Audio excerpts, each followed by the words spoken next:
P&O, a story by Somerset Maugham. Mrs. Hamlyn lay on her long chair and lazily watched the passengers come along the gangway. The ship had reached Singapore in the night, and since dawn had been taking on cargo.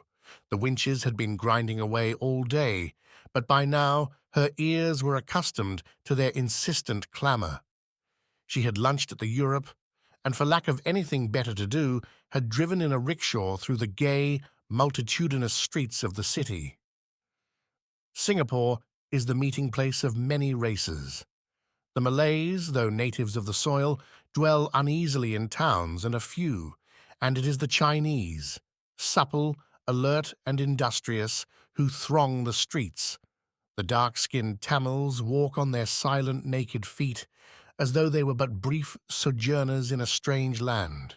But the Bengalis, sleek and prosperous, are easy in their surroundings and self-assured. The sly and obsequious Japanese seem busy with pressing and secret affairs, and the English in their topees and white ducks, speeding past in motor cars or at leisure in their rickshaws, wear a nonchalant and careless air. The rulers of these teeming peoples take their authority with a smiling unconcern. And now, tired and hot, Mrs. Hamlyn waited for the ship to set out again on her long journey across the Indian Ocean. She waved a rather large hand, for she was a big woman, to the doctor and Mrs. Linsell as they came on board.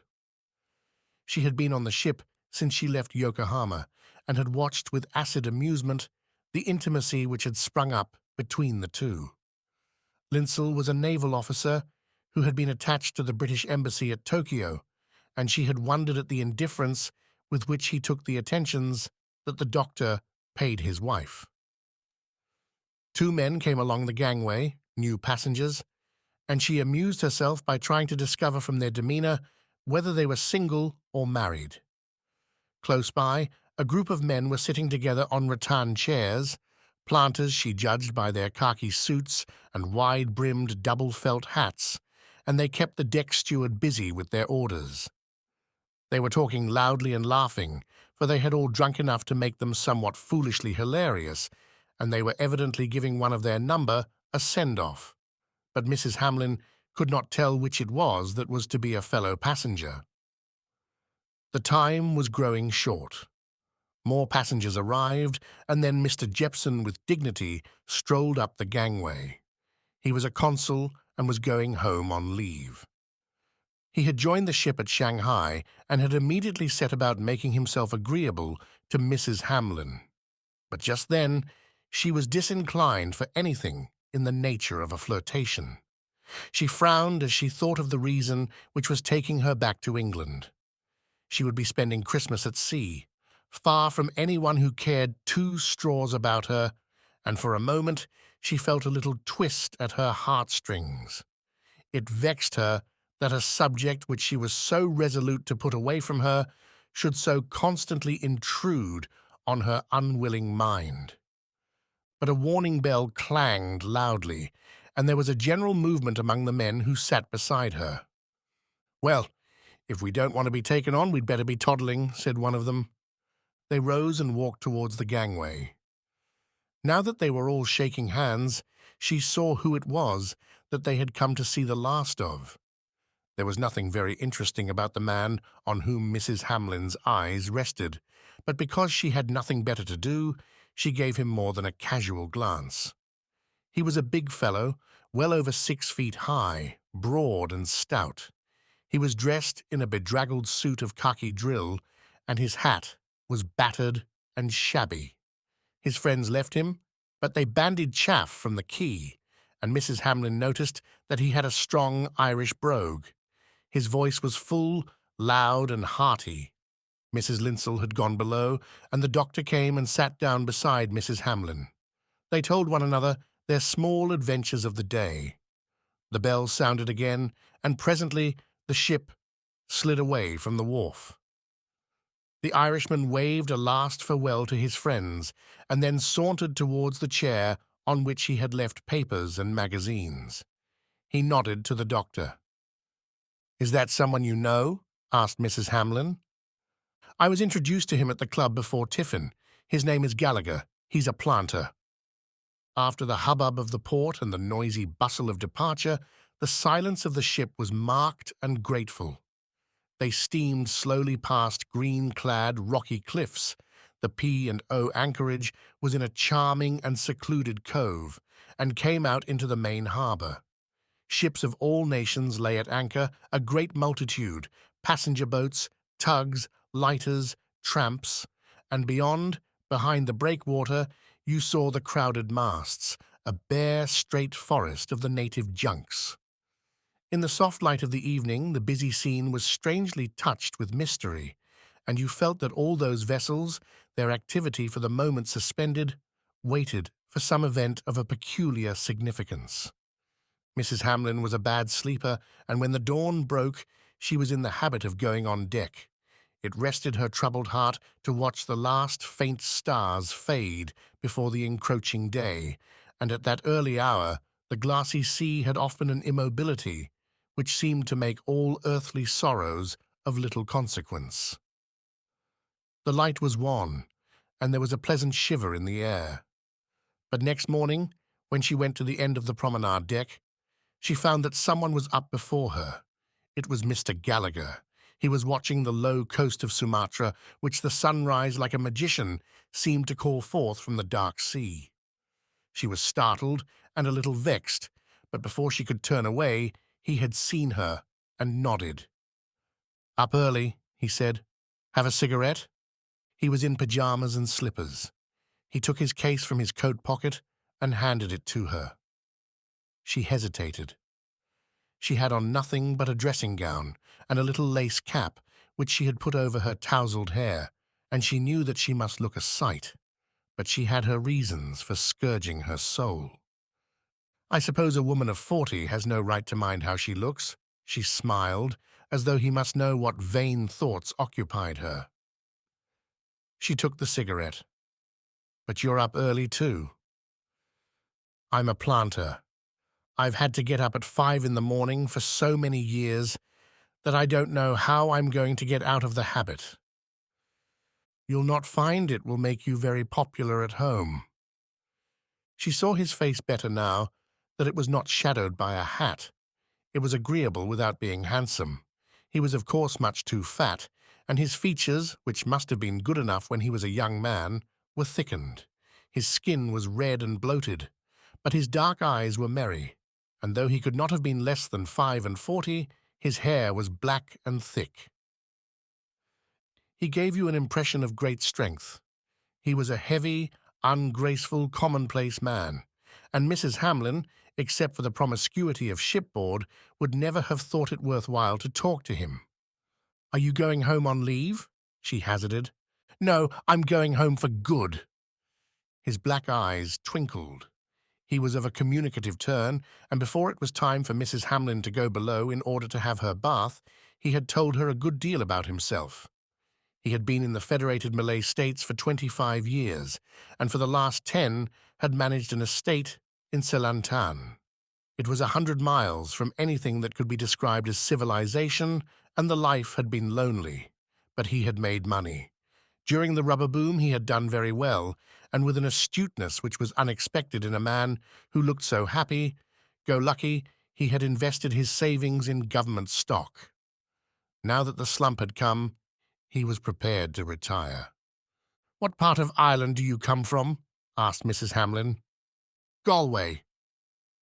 Mrs. Hamlin had once motored through Ireland, and she had a vague recollection of a sad and moody town with great stone warehouses, deserted and crumbling, which faced the melancholy sea.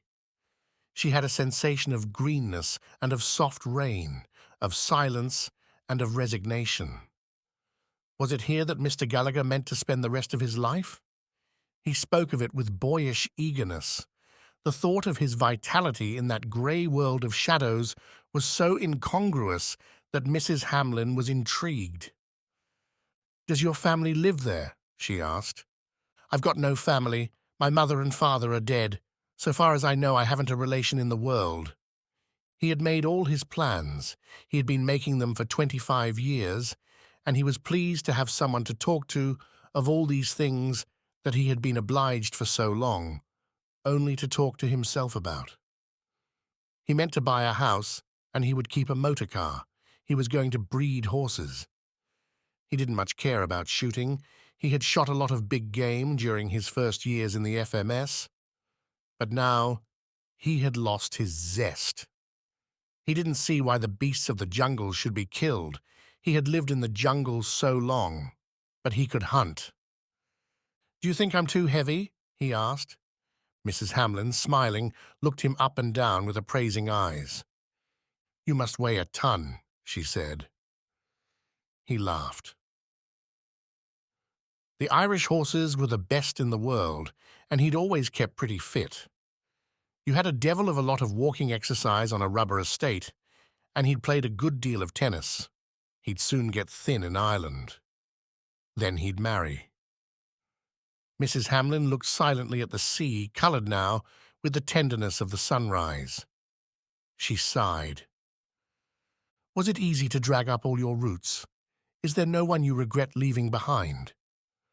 I should have thought after so many years, however much you'd looked forward to going home, when the time came at last to go, it must have given you a pang. I was glad to get out. I was fed up. I never want to see the country again or anyone in it." One or two early passengers now began to walk round the deck, and Mrs. Hamlyn, remembering that she was scantily clad, went below. During the next day or two, she saw little of Mr. Gallagher, who passed his time in the smoking room. Owing to a strike, the ship was not touching at Colombo, and the passengers settled down to a pleasant voyage across the Indian Ocean. They played deck games, they gossiped about one another, they flirted. The approach of Christmas gave them an occupation, for someone had suggested that there should be a fancy dress dance on Christmas Day, and the ladies set about making their dresses. A meeting was held of the first-class passengers to decide whether the second-class passengers should be invited, and notwithstanding the heat, the discussion was animated. The ladies said that the second-class passengers would only feel ill at ease. On Christmas Day it was to be expected that they would drink more than was good for them, and unpleasantness might ensue. Everyone who spoke insisted that there was in his, or her, mind no idea of class distinction.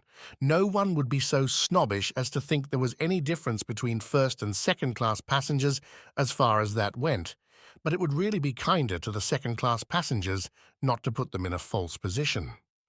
They would enjoy themselves much more if they had a party of their own in the second-class cabin. On the other hand, no one wanted to hurt their feelings, and of course one had to be more democratic nowadays. This was in reply to the wife of a missionary in China who said she had travelled on the P&O for 35 years, and she had never heard of the second-class passengers being invited to a dance in the first-class saloon. And even though they wouldn't enjoy it, they might like to come. Mr. Gallagher, dragged unwillingly from the card table because it had been foreseen that the voting would be close, was asked his opinion by the consul. He was taking home in the second class a man who had been employed on his estate. He raised his massive bulk from the couch on which he sat. "As far as I'm concerned, I've only got this to say. I've got the man who was looking after our engines with me. He's a rattling good fellow, and he's just as fit to come to your party as I am. But he won't come because I'm going to make him so drunk on Christmas Day that by 6 o'clock he'll be fit for nothing but to be put to bed." Mr. Jepson, the consul, gave a distorted smile. On account of his official position, he had been chosen to preside at the meeting, and he wished the matter to be taken seriously. He was a man who often said that if a thing was worth doing, it was worth doing well. "I gather from your observations," he said, not without acidity, "that the question before the meeting does not seem to you of great importance." "I don't think it matters a tinker's curse," said Gallagher, with twinkling eyes. Mrs. Hamlyn laughed. The scheme was at last devised to invite the second-class passengers, but to go to the captain privily and point out to him the advisability of withholding his consent to their coming into the first-class saloon. It was on the evening of the day on which this happened that Mrs. Hamlin, having dressed for dinner, came on deck at the same time as Mr. Gallagher. "Just in time for a cocktail, Mrs. Hamlin," he said jovially. "I'd like one. To tell you the truth, I need cheering up." "Why?" He smiled. Mrs. Hamlin thought his smile attractive, but she did not want to answer his question. "I told you the other morning," she answered cheerfully. "I'm 40. I never met a woman who insisted on the fact so much."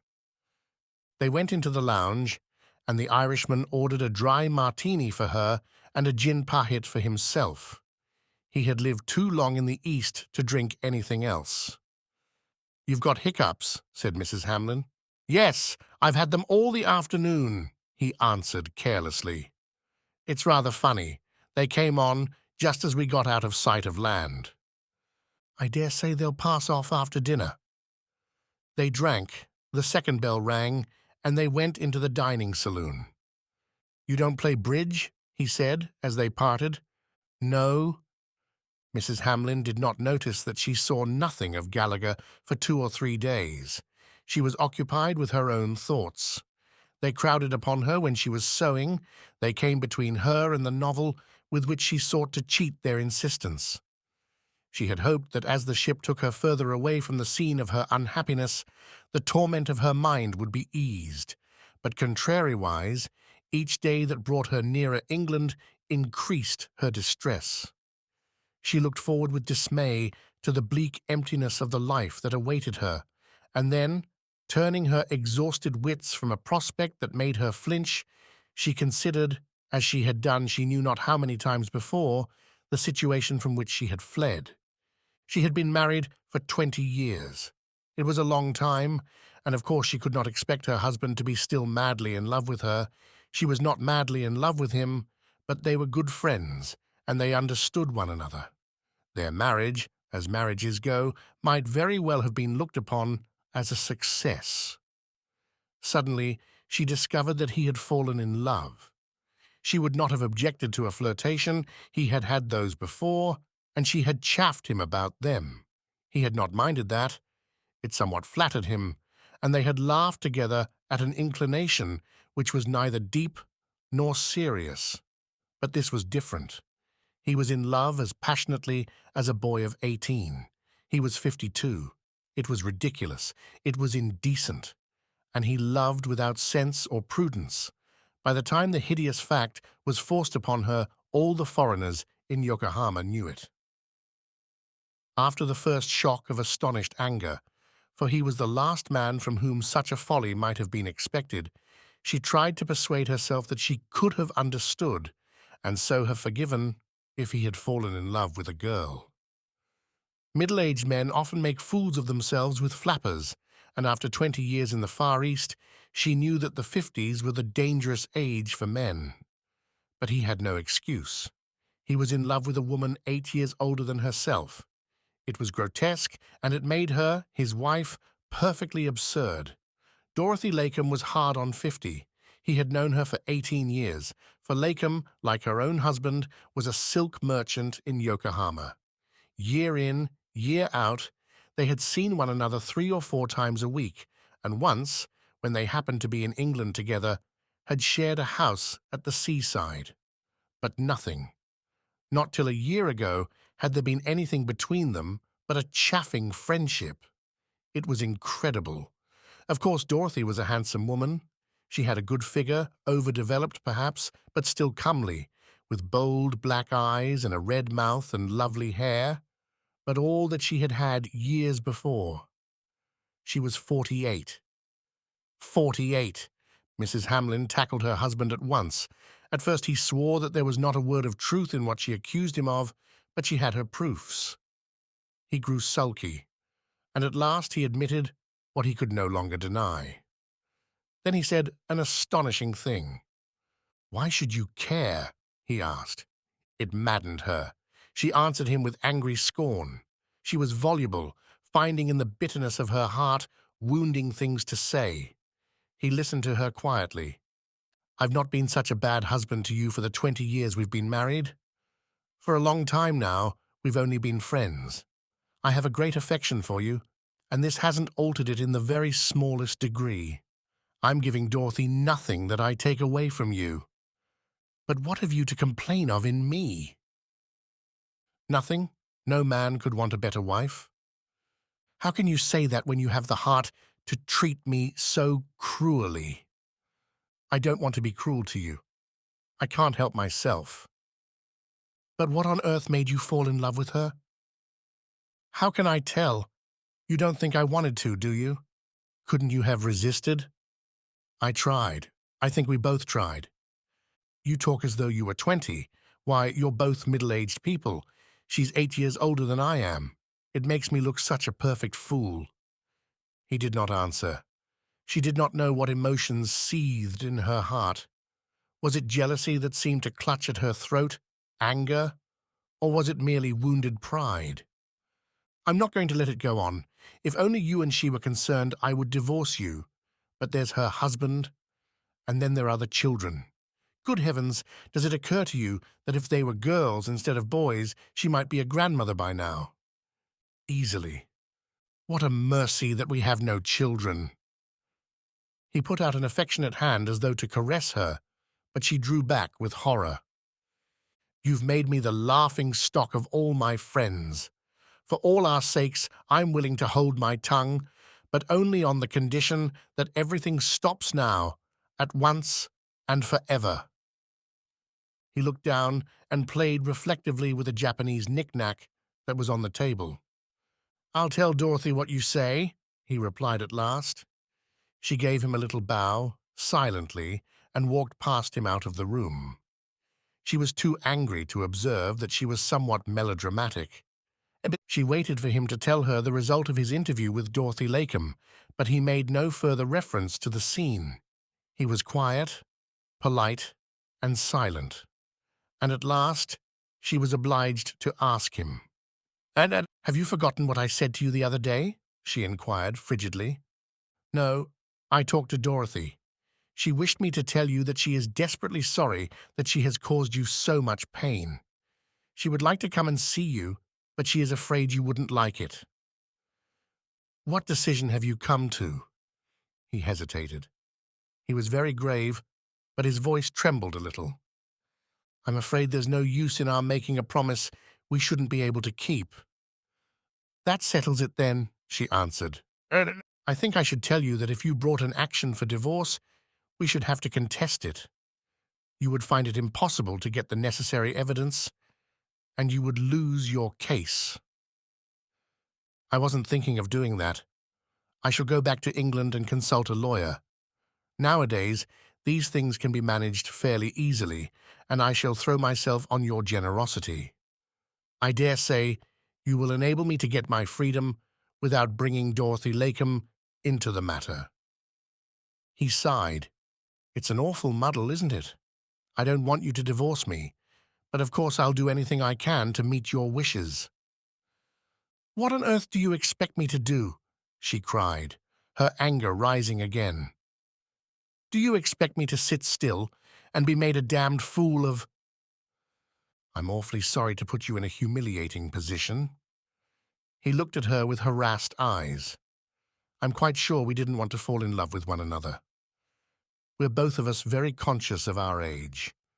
Dorothy, as you say, is old enough to be a grandmother, and I'm a baldish, stoutish gentleman of 52. When you fall in love at 20, you think your love will last forever.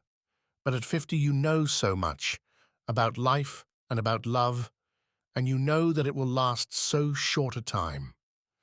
His voice was low and rueful. It was as though before his mind's eye he saw the sadness of autumn and the leaves falling from the trees. He looked at her gravely. And at that age you feel that you can't afford to throw away the chance of happiness which a freakish destiny has given you. In 5 years it will certainly be over, and perhaps in 6 months. Life is rather drab and grey, and happiness is so rare. We shall be dead so long. It gave Mrs. Hamlyn a bitter sensation of pain to hear her husband, a matter-of-fact and practical man, speak in a strain which was quite new to her. He had gained on a sudden a wistful and tragic personality of which she knew nothing. The 20 years during which they had lived together had no power over him, and she was helpless in face of his determination. She could do nothing but go, and now, resentfully determined to get the divorce with which she had threatened him, she was on her way to England. The smooth sea upon which the sun beat down so that it shone like a sheet of glass was as empty and hostile as life, in which there was no place for her. For 3 days, no other craft had broken in upon the solitariness of that expanse. Now and again, its even surface was scattered for the twinkling of an eye by the scurry of flying fish. The heat was so great that even the most energetic of passengers had given up deck games, and now, it was after luncheon, such as were not resting in their cabins lay about on chairs. Linsell strolled towards her and sat down. "Where's Mrs. Linsell?" asked Mrs. Hamlyn.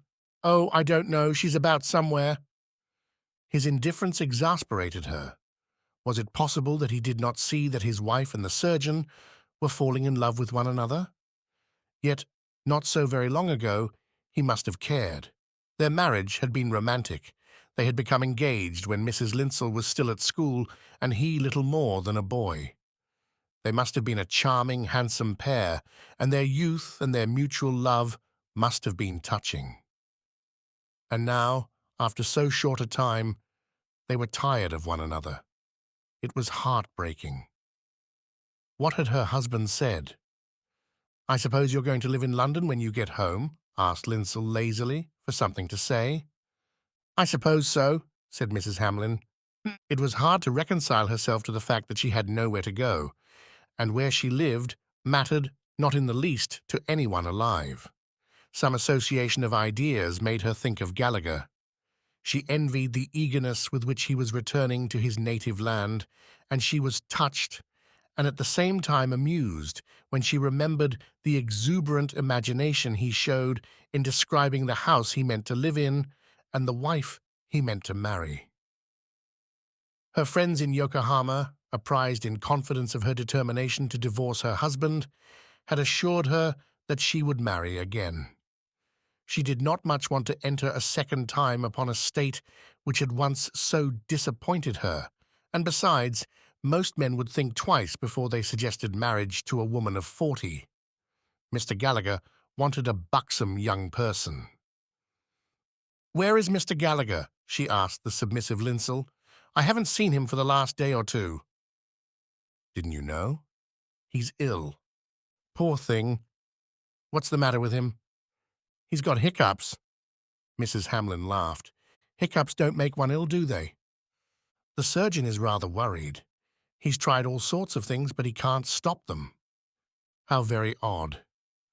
She thought no more about it, but next morning, chancing upon the surgeon, she asked him how Mr. Gallagher was. She was surprised to see his boyish, cheerful face darken and grow perplexed. "I'm afraid he's very bad, poor chap." "With hiccups?" she cried in amazement. It was a disorder that really it was impossible to take seriously. "You see, he can't keep any food down, he can't sleep, he's fearfully exhausted. I've tried everything I can think of." He hesitated. "Unless I can stop them soon, I don't quite know what'll happen." Mrs. Hamlyn was startled. "But he's so strong. He seemed so full of vitality. I wish you could see him now." "Would he like me to go and see him?" "Come along." Gallagher had been moved from his cabin into the ship's hospital, and as they approached it, they heard a loud hiccup. The sound, perhaps owing to its connection with insobriety, had in it something ludicrous. But Gallagher's appearance gave Mrs. Hamlyn a shock. He had lost flesh, and the skin hung about his neck in loose folds. Under the sunburn, his face was pale. His eyes, before full of fun and laughter, were haggard and tormented. His great body was shaken incessantly by the hiccups, and now there was nothing ludicrous in the sound. To Mrs. Hamlin, for no reason that she knew, it seemed strangely terrifying. He smiled when she came in. "I'm sorry to see you like this," she said. "I shan't die of it, you know," he gasped.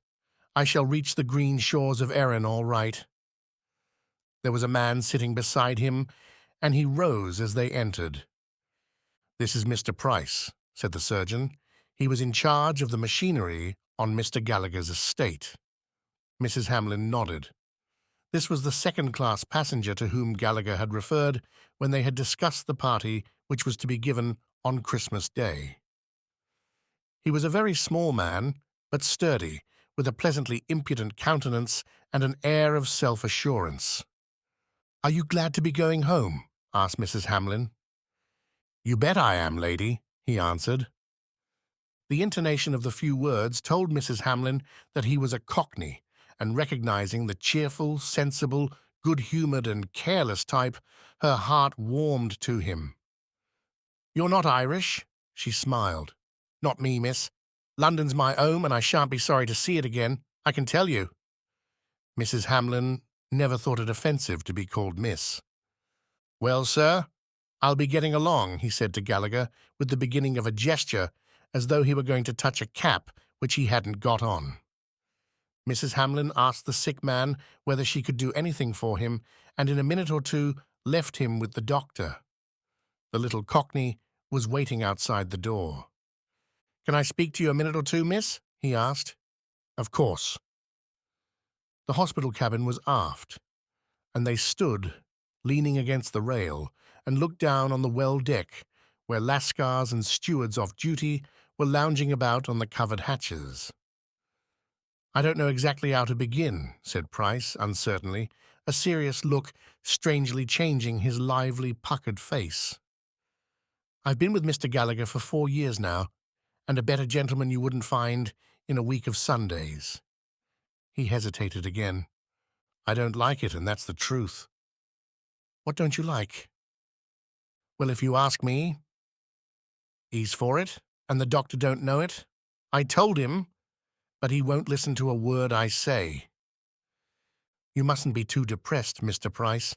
Of course the doctor's young, but I think he's quite clever, and people don't die of hiccups, you know. I'm sure Mr. Gallagher will be all right in a day or two. You know when it come on? Just as we was out of sight of land. She said he'd never see his 'ome." Mrs. Hamlin turned and faced him. She stood a good 3 inches taller than he. "What do you mean?" "My belief is, it's a spell been put on him, if you understand what I mean. Medicine's going to do him no good. You don't know them Malay women like what I do." For a moment Mrs. Hamlin was startled, and because she was startled she shrugged her shoulders and laughed. "Oh, Mr. Pryce, that's nonsense." "That's what the doctor said when I told him, but you mark my words, he'll die before we see land again." The man was so serious that Mrs. Hamlin, vaguely uneasy, was against her will impressed. "Why should anyone cast a spell on Mr. Gallagher?" she asked. "Well, it's a bit awkward speaking of it to a lady." "Please tell me." Pryce was so embarrassed that at another time Mrs. Hamlin would have had difficulty in concealing her amusement. "Mr. Gallagher's lived a long time up country, if you understand what I mean, and of course it's lonely, and you know what men are, miss."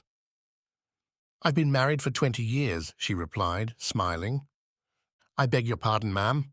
The fact is, he had a Malay girl living with him. I don't know how long, 10 or 12 years, I think. Well, when he made up his mind to come home for good, she didn't say nothing. She just sat there. He thought she'd carry on no end, but she didn't. Of course, he provided for her all right. He gave her a little house for herself, and he fixed it up so as so much should be paid her every month. He wasn't mean, I will say that for him, and she knew all along as he'd be going some time. She didn't cry or anything. When he packed up all his things and sent them off, she just sat there and watched him go, and when he sold his furniture to the Chinks, she never said a word. He'd give her all she wanted, and when it was time for him to go, so as to catch the boat, she just kept on sitting on the steps of the bungalow, you know, and she just looked and said nothing. He wanted to say goodbye to her, same as anyone would, and would you believe it? She never even moved. "Aren't you going to say goodbye to me?" he says, a rare, funny look come over her face. And you know what she says? "You go," she says. "They have a funny way of talking. Them natives. Not like we have. You go," she says. "But I tell you that you will never come to your own country. When the land sinks into the sea, death will come upon you, and before them as goes with you sees the land again, death will have took you. It gave me quite a turn." "What did Mr. Gallagher say?" asked Mrs. Hamlin. "Oh, well, you know what he is. He just laughed. Always merry and bright, he says, and he jumps into the motor, and off we go." Mrs. Hamlin saw the bright and sunny road that ran through the rubber estates, with their trim green trees, carefully spaced, and their silence, and then wound its way uphill and down through the tangled jungle.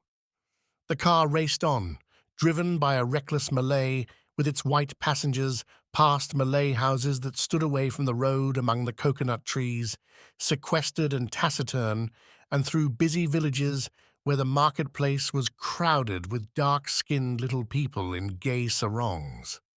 Then towards evening it reached the trim, modern town, with its clubs and its golf links, its well-ordered rest house, its white people and its railway station, from which the two men could take the train to Singapore. And the woman sat on the steps of the bungalow, empty, till the new manager moved in and watched the road down which the car had panted, watched the car as it sped on, and watched till at last it was lost in the shadow of the night. "What was she like?" Mrs. Hamlin asked. "Oh, well, to my way of thinking the Malay women are all very much alike, you know," Pryce answered. "Of course she wasn't so young anymore, and you know what they are. Them natives, they run to fat, something terrible." Fat? The thought, absurdly enough, filled Mrs. Hamlin with dismay. "Mr. Gallagher was always one to do himself well, if you understand what I mean." The idea of corpulence at once brought Mrs. Hamlin back to common sense. She was impatient with herself because for an instant she had seemed to accept the little Cockney's suggestion. "It's perfectly absurd, Mr. Pryce.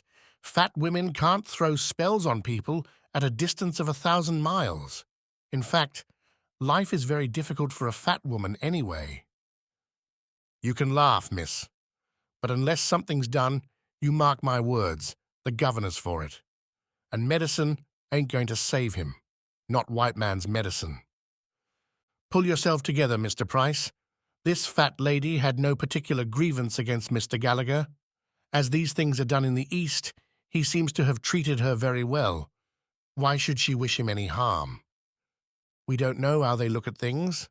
Why, a man can live there for 20 years with one of them natives, and you think he knows what's going on in that black heart of hers? Not him." She could not smile at his melodramatic language, for his intensity was impressive, and she knew, if anyone did, that the hearts of men, whether their skins are yellow or white or brown, are incalculable. But even if she felt angry with him, even if she hated him and wanted to kill him, what could she do? It was strange that Mrs. Hamlin with her questions was trying now, unconsciously, to reassure herself. "There's no poison that could start working after 6 or 7 days. I never said it was poison." "I'm sorry, Mr. Pryce," she smiled, "but I'm not going to believe in a magic spell, you know." "You've lived in the East?" "Off and on for 20 years. Well, if you can say what they can do and what they can't, it's more than I can."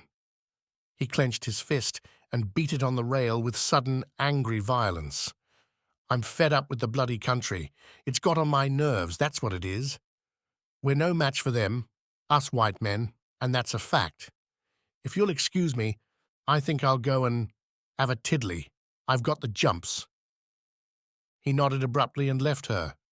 Mrs. Hamlin watched him, a sturdy, shuffling little man in shabby khaki, slither down the companion into the waist of the ship, walk across it with bent head, and disappear into the second-class saloon. She did not know why he left with her a vague uneasiness.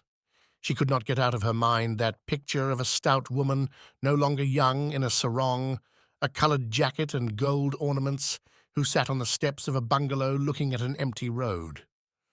Her heavy face was painted, but in her large, tearless eyes there was no expression. The men who drove in the car were like schoolboys going home for the holidays. Gallagher gave a sigh of relief. In the early morning, under the bright sky, his spirits bubbled. The future was like a sunny road that wandered through a wide-flung, wooded plain.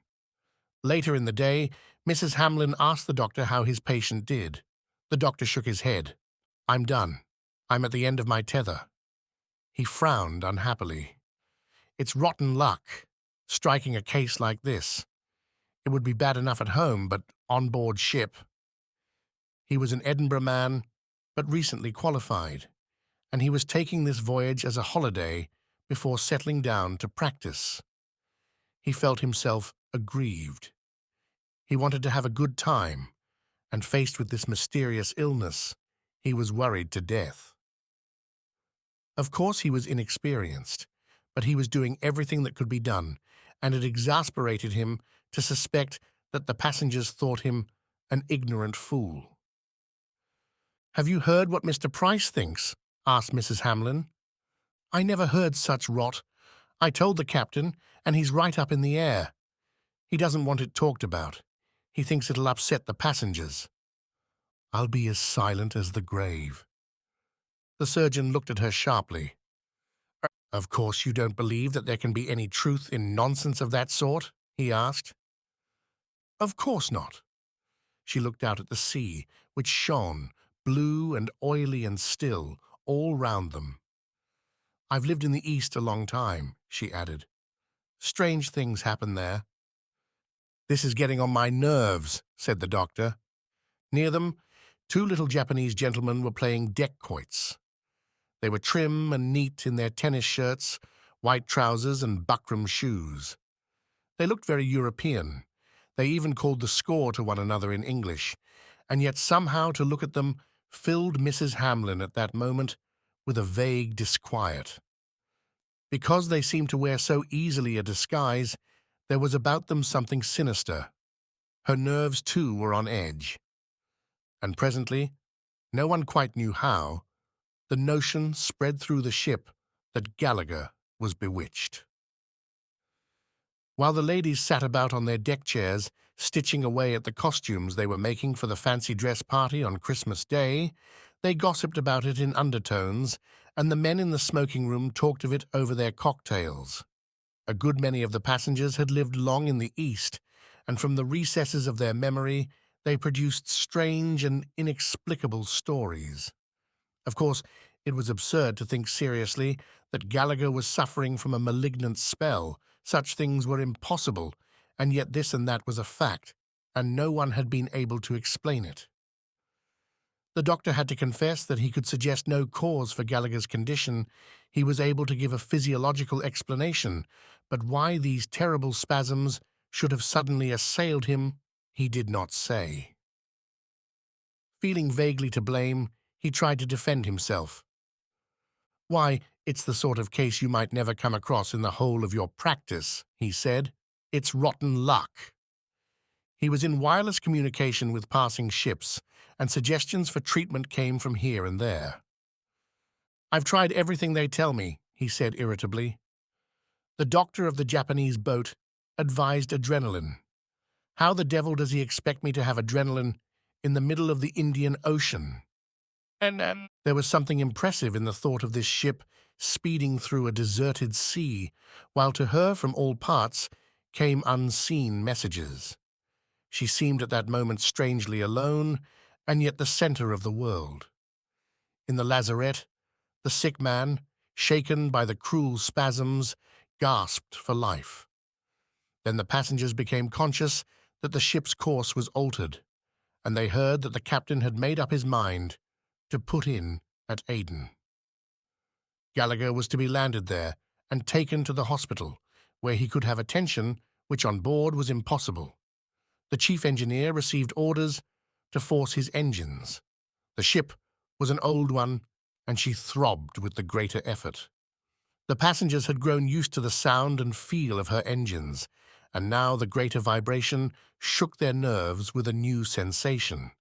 It would not pass into each one's unconsciousness, but beat on their sensibilities so that each felt a personal concern. And still the wide sea was empty of traffic, so that they seemed to traverse an empty world. And now the uneasiness which had descended upon the ship, but which no one had been willing to acknowledge, became a definite malaise. The passengers grew irritable, and people quarrelled over trifles which at another time would have seemed insignificant. Mr. Jepson made his hackneyed jokes, but no one any longer repaid him with a smile. The Linsells had an altercation, and Mrs. Linsell was heard late at night walking round the deck with her husband and uttering in a low, tense voice a stream of vehement reproaches. There was a violent scene in the smoking room one night over a game of bridge, and the reconciliation which followed it was attended with general intoxication. People talked little of Gallagher, but he was seldom absent from their thoughts. They examined the route map. The doctor said now that Gallagher could not live more than 3 or 4 days, and they discussed acrimoniously what was the shortest time in which Aden could be reached. What happened to him after he was landed was no affair of theirs. They did not want him to die on board. Mrs. Hamlyn saw Gallagher every day. With the suddenness with which, after tropical rain in the spring, you seem to see the herbage grow before your very eyes, she saw him go to pieces. Already his skin hung loosely on his bones, and his double chin was like the wrinkled wattle of a turkey-cock. His cheeks were sunken. You saw now how large his frame was, and through the sheet under which he lay his bony structure was like the skeleton of a prehistoric giant. For the most part, he lay with his eyes closed, torpid with morphia, but shaken still with terrible spasms. And when now and again he opened his eyes, they were preternaturally large. They looked at you vaguely, perplexed and troubled, from the depths of their bony sockets. But when, emerging from his stupor, he recognized Mrs. Hamlyn, he forced a gallant smile to his lips. "How are you, Mr. Gallagher?" she said. "Getting along? Getting along? I shall be all right when we get out of this confounded heat. Lord, how I look forward to a dip in the Atlantic. I'd give anything for a good long swim. I want to feel the cold grey sea of Galway beating against my chest."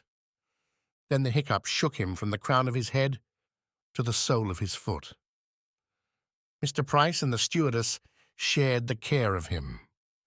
The little Cockney's face wore no longer its look of impudent gaiety, but instead was sullen. "The captain sent for me yesterday," he told Mrs. Hamlyn when they were alone. "He gave me a rare talking to.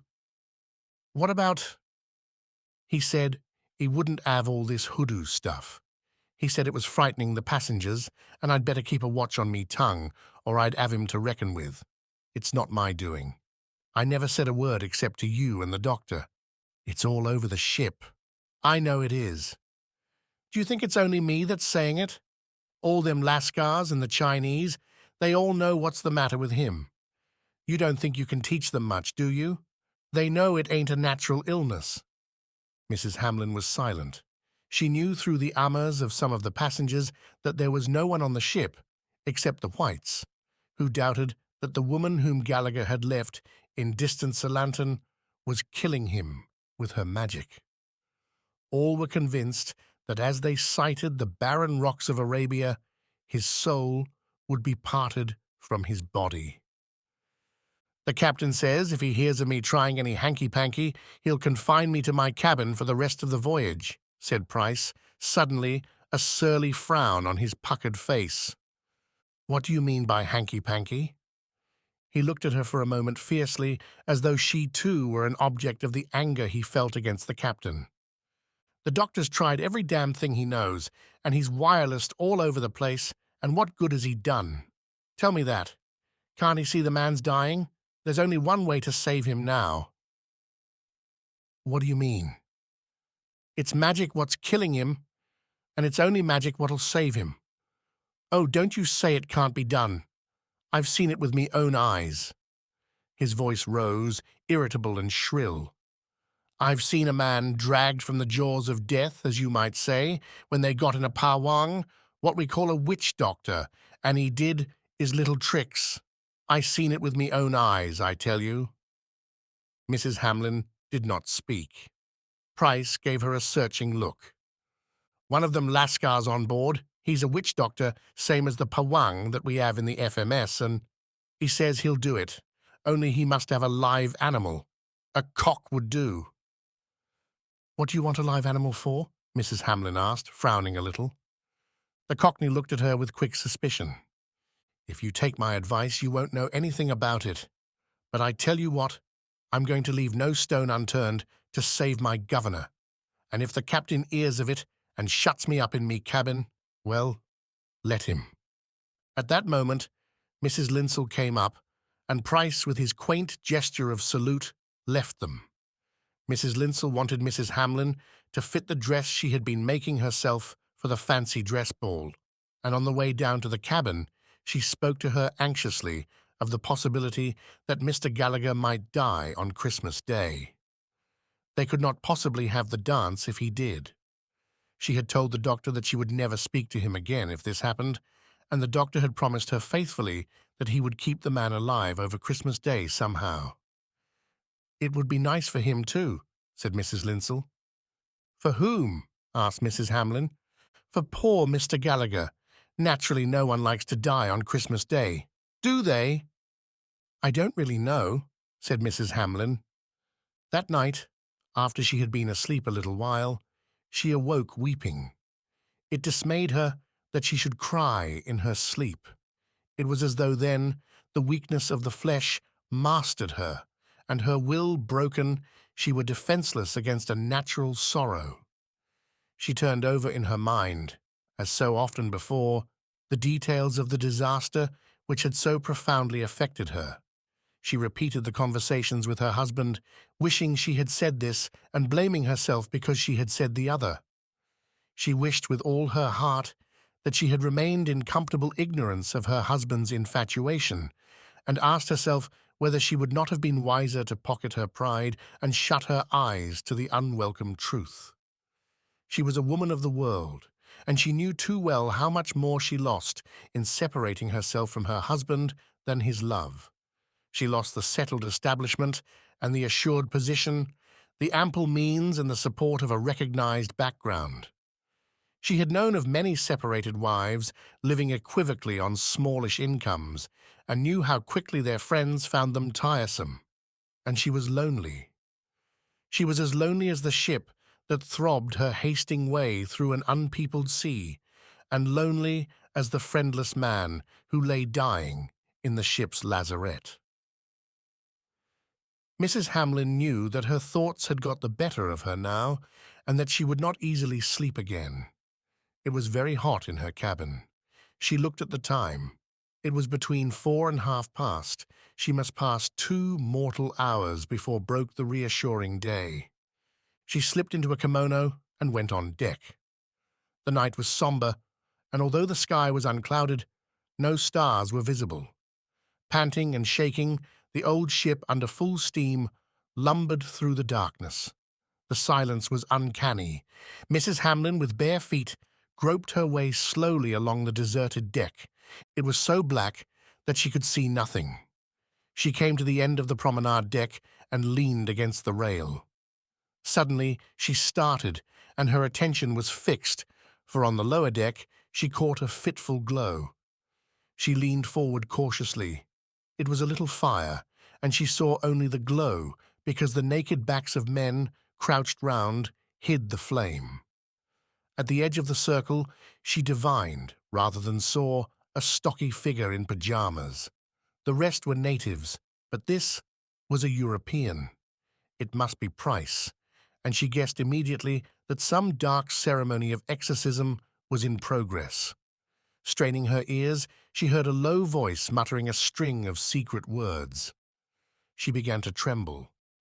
She was aware that they were too intent upon their business to think that anyone was watching them, but she dared not move. Suddenly, rending the sultry silence of the night like a piece of silk, violently torn in two, came the crowing of a cock. Mrs. Hamlyn almost shrieked. Mr. Pryce was trying to save the life of his friend and master by a sacrifice to the strange gods of the East. The voice went on, low and insistent. Then, in the dark circle, there was a movement. Something was happening. She knew not what. There was a cluck-cluck from the cock, angry and frightened, and then a strange, indescribable sound. The magician was cutting the cock's throat. Then silence. There were vague doings that she couldn't follow, and in a little while it looked as though someone was stamping out the fire. The figures she had dimly seen were dissolved in the night, and all once more was still. She heard again the regular throbbing of the engines. Mrs. Hamlyn stood still for a little while, strangely shaken, and then walked slowly along the deck. She found a chair and lay down in it. She was trembling still. She could only guess what had happened. She did not know how long she lay there, but at last she felt that the dawn was approaching. It was not yet day, and it was no longer night. Against the darkness of the sky, she could now see the ship's rail. Then she saw a figure come towards her. It was a man in pajamas. "Who's that?" she cried nervously. "Only the doctor," came a friendly voice. "Oh, what are you doing here at this time of night?" "I've been with Gallagher." He sat down beside her and lit a cigarette. "I've given him a good strong hypodermic, and he's quiet now." "Has he been very ill?" "I thought he was going to pass out. I was watching him, and suddenly he started up on his bed and began to talk Malay. Of course I couldn't understand a thing. He kept on saying one word over and over again. Perhaps it was a name, a woman's name. He wanted to get out of bed. He's a damned powerful man even now. By George, I had a struggle with him. I was afraid he'd throw himself overboard. He seemed to think someone was calling him." "When was that?" asked Mrs. Hamlyn slowly. "Between 4 and half past. Why?" "Nothing." She shuddered.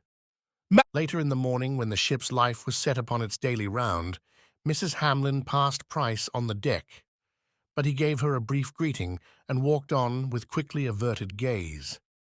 He looked tired and overwrought. Mrs. Hamlyn thought again of that fat woman with golden ornaments in her thick black hair who sat on the steps of the deserted bungalow and looked at the road which ran through the trim lines of the rubber trees. It was fearfully hot. She knew now why the night had been so dark. The sky was no longer blue, but a dead, level white. Its surface was too, even to give the effect of cloud. It was as though in the upper air the heat hung like a pall. There was no breeze, and the sea, as colourless as the sky, was smooth and shining, like the dye in a dyer's vat. The passengers were listless. When they walked round the deck, they panted, and beads of sweat broke out on their foreheads. They spoke in undertones. Something uncanny and disquieting brooded over the ship, and they could not bring themselves to laugh. A feeling of resentment arose in their hearts. They were alive and well, and it exasperated them that so near a man should be dying, and by the fact, which was after all no concern of theirs, so mysteriously affect them.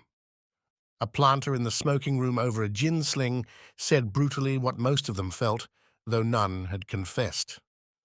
"Well, if he's going to peg out," he said, "I wish he'd hurry up and get it over.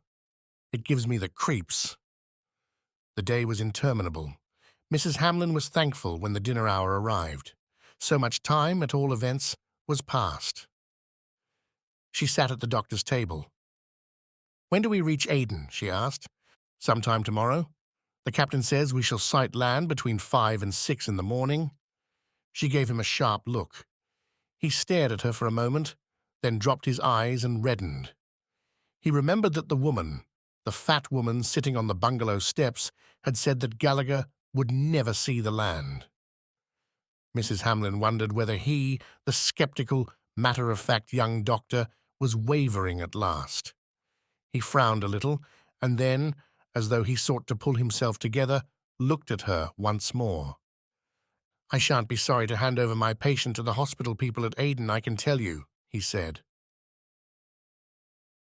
Next day was Christmas Eve. When Mrs. Hamlin awoke from a troubled sleep, the dawn was breaking. She looked out of her porthole and saw that the sky was clear and silvery.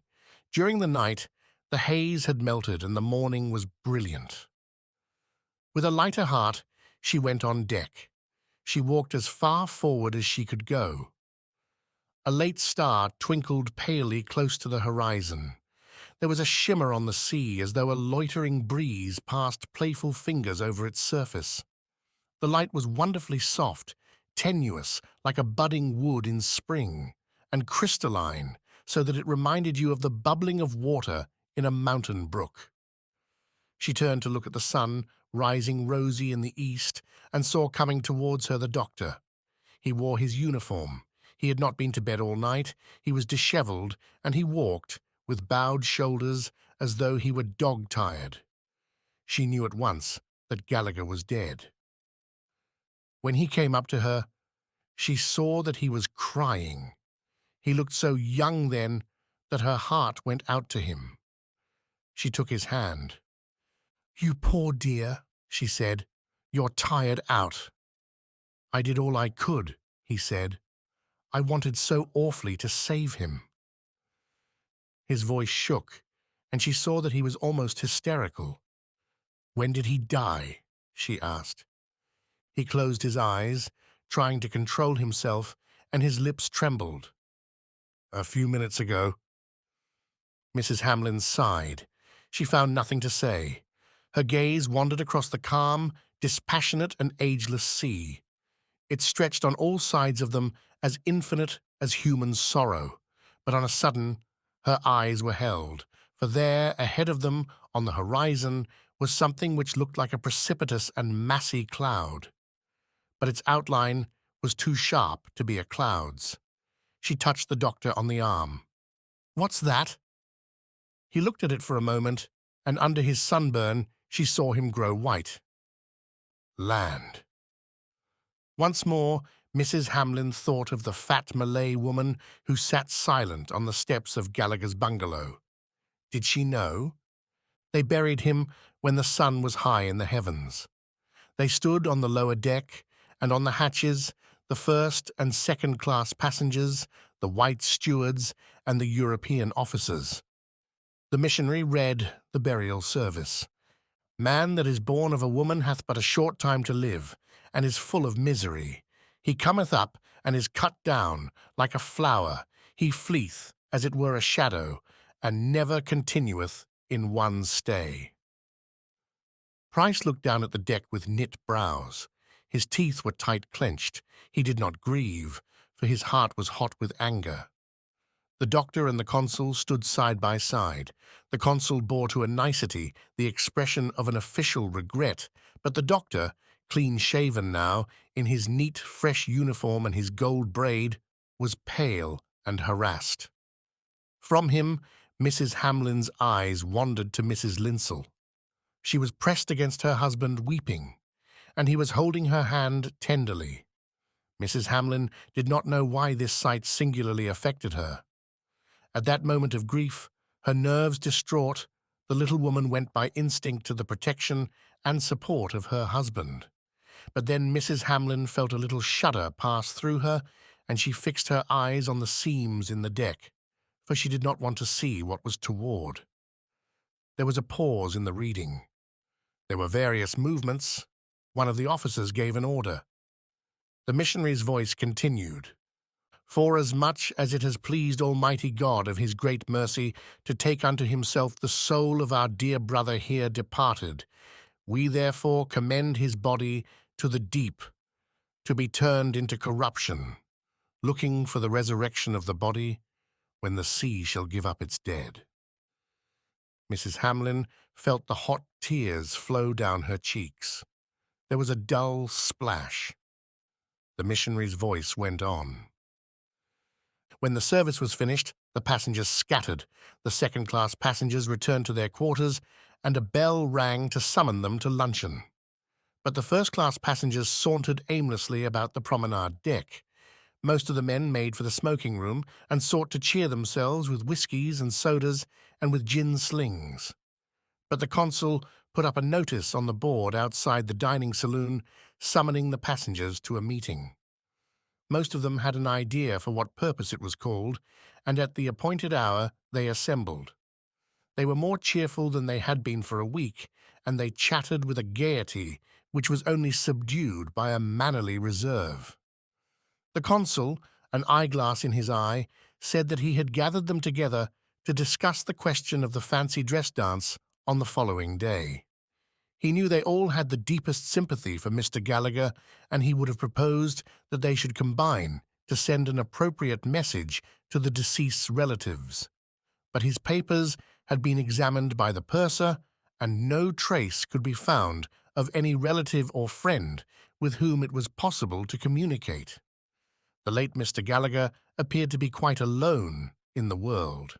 Meanwhile, he, the consul, ventured to offer his sincere sympathy to the doctor, who, he was quite sure, had done everything that was possible in the circumstances. "Here, here," said the passengers. They had all passed through a very trying time, proceeded the consul, and to some it might seem that it would be more respectful to the deceased's memory if the fancy dress ball were postponed till New Year's Eve. This, however, he told them frankly was not his view, and he was convinced that Mr. Gallagher himself would not have wished it. Of course, it was a question for the majority to decide. The doctor got up and thanked the consul and the passengers for the kind things that had been said of him. It had, of course, been a very trying time, but he was authorized by the captain to say that the captain expressly wished all the festivities to be carried out on Christmas Day as though nothing had happened. He, the doctor, told them in confidence that the captain felt the passengers had got into a rather morbid state and thought it would do them all good if they had a jolly good time on Christmas Day. Then the missionary's wife rose and said they mustn't think only of themselves. It had been arranged by the entertainment committee that there should be a Christmas tree for the children immediately after the first-class passengers' dinner, and the children had been looking forward to seeing everyone in fancy dress. It would be too bad to disappoint them. She yielded to no one in her respect for the dead, and she sympathized with anyone who felt too sad to think of dancing just then. Her own heart was very heavy, but she did feel it would be merely selfish to give way to a feeling which could do no good to anyone. Let them think of the little ones. This very much impressed the passengers. They wanted to forget the brooding terror which had hung over the boat for so many days. They were alive, and they wanted to enjoy themselves. But they had an uneasy notion that it would be decent to exhibit a certain grief. It was quite another matter if they could do as they wished from altruistic motives. When the consul called for a show of hands, everyone, but Mrs. Hamlyn and one old lady who was rheumatic, held up an eager arm. "The ayes have it," said the consul, "and I venture to congratulate the meeting on a very sensible decision." It was just going to break up when one of the planters got on his feet and said he wished to offer a suggestion. Under the circumstances, didn't they all think it would be as well to invite the second-class passengers? They had all come to the funeral that morning. The missionary jumped up and seconded the motion. The events of the last few days had drawn them all together, he said, and in the presence of death all men were equal. The consul again addressed them. This matter had been discussed at a previous meeting, and the conclusion had been reached that it would be pleasanter for the second-class passengers to have their own party, but circumstances alter cases, and he was distinctly of opinion that their previous decision should be reversed. "Here, here," said the passengers. A wave of democratic feeling swept over them, and the motion was carried by acclamation. They separated light-heartedly, they felt charitable, and kindly. Everyone else drinks in the smoking room. And so on the following evening, Mrs. Hamlin put on her fancy dress. She had no heart for the gaiety before her, and for a moment had thought of feigning illness, but she knew no one would believe her, and was afraid to be thought affected. She was dressed as Carmen, and she could not resist the vanity of making herself as attractive as possible. She darkened her eyelashes and rouged her cheeks. The costume suited her. When the bugle sounded and she went into the saloon, she was received with flattering surprise. The consul, always a humorist, was dressed as a ballet girl and was greeted with shouts of delighted laughter. The missionary and his wife, self-conscious but pleased with themselves, were very grand as Manchus. Mrs. Linsell, as Columbine, showed all that was possible of her very pretty legs. Her husband was an Arab sheik, and the doctor was a Malay sultan. A subscription had been collected to provide champagne at dinner, and the meal was hilarious. The company had provided crackers in which were paper hats of various shapes, and these the passengers put on. There were paper streamers, too, which they threw at one another, and little balloons which they beat from one to the other across the room. They laughed and shouted. They were very gay. No one could say that they were not having a good time. As soon as dinner was finished, they went into the saloon, where the Christmas tree, with candles lit, was ready, and the children were brought in, shrieking with delight, and given presents. Then the dance began. The second-class passengers stood about shyly round the part of the deck reserved for dancing and occasionally danced with one another. "I'm glad we had them," said the consul, dancing with Mrs. Hamlin. "I'm all for democracy, and I think they're very sensible to keep themselves to themselves." But she noticed that Pryce was not to be seen, and when an opportunity presented, asked one of the second-class passengers where he was. "Blind to the world," was the answer. "We put him to bed in the afternoon and locked him up in his cabin."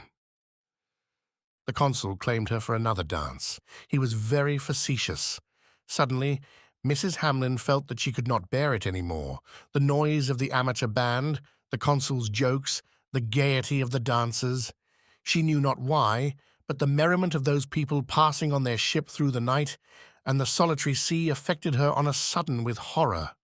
When the consul released her, she slipped away and, with a look to see that no one had noticed her, ascended the companion to the boat-deck. Here everything was in darkness. She walked softly to a spot where she knew she would be safe from all intrusion. But she heard a faint laugh, and she caught sight in a hidden corner of a Columbine and a Malay sultan. Mrs. Linsell and the doctor had resumed already the flirtation which the death of Gallagher had interrupted. Already all those people had put out of their minds with a kind of ferocity the thought of that poor lonely man who had so strangely died in their midst. They felt no compassion for him, but resentment rather, because on his account they had been ill at ease. They seized upon life avidly. They made their jokes, they flirted, they gossiped. Mrs. Hamlin remembered what the consul had said, that among Mr. Gallagher's papers no letters could be found, not the name of a single friend to whom the news of his death might be sent, and she knew not why this seemed to her unbearably tragic. There was something mysterious in a man who could pass through the world in such solitariness.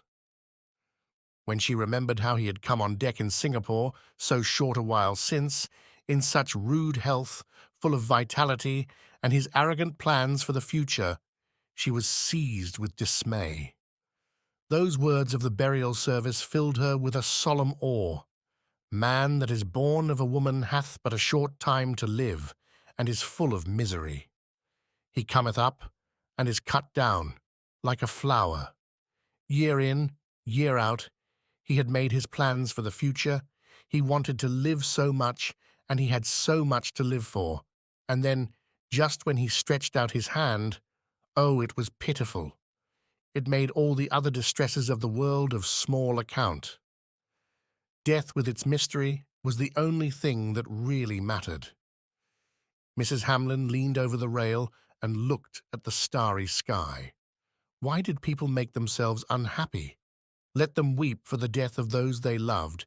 Death was terrible always. But for the rest, was it worthwhile to be wretched, to harbour malice, to be vain and uncharitable?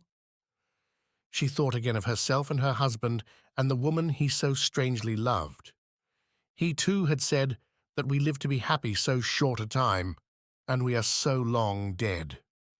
She pondered long and intently, and suddenly, as summer lightning flashes across the darkness of the night, she made a discovery which filled her with tremulous surprise. For she found that in her heart was no longer anger with her husband, nor jealousy of her rival. A notion dawned on some remote horizon of her consciousness, and like the morning sun, suffused her soul with a tender, blissful glow. Out of the tragedy of that unknown Irishman's death, she gathered elatedly the courage for a desperate resolution. Her heart beat quickly, she was impatient to carry it into effect.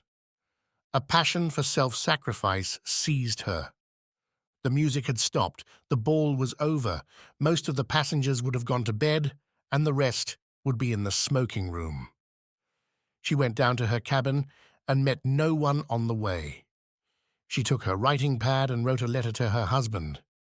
"My dear, it is Christmas Day, and I want to tell you that my heart is filled with kindly thoughts towards both of you. I have been foolish and unreasonable. I think we should allow those we care for to be happy in their own way, and we should care for them enough not to let it make us unhappy. I want you to know that I grudge you none of the joy that has so strangely come into your life. I am no longer jealous, nor hurt, nor vindictive. Do not think I shall be unhappy or lonely. If ever you feel that you need me, come to me, and I will welcome you with a cheerful spirit and without reproach or ill will. I am most grateful for all the years of happiness and of tenderness that you gave me, and in return, I wish to offer you an affection which makes no claim on you and is, I hope, utterly disinterested. Think kindly of me, and be happy, happy, happy." She signed her name and put the letter into an envelope. Though it would not go till they reached Port Said, she wanted to place it at once in the letter-box. When she had done this, beginning to undress, she looked at herself in the glass. Her eyes were shining, and under her rouge her colour was bright. The future was no longer desolate, but bright with a fair hope.